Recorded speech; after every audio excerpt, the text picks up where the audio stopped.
Assalamualaikum warahmatullahi wabarakatuh.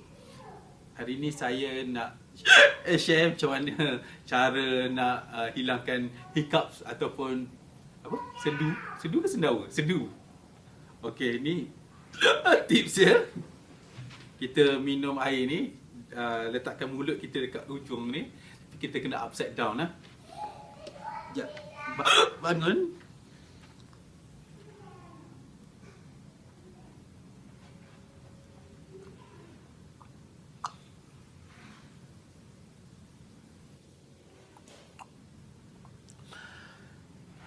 Tak tahulah. Okey, kita tapi test dah dulu. Sekejap. Okay, kita tunggu satu lagi video.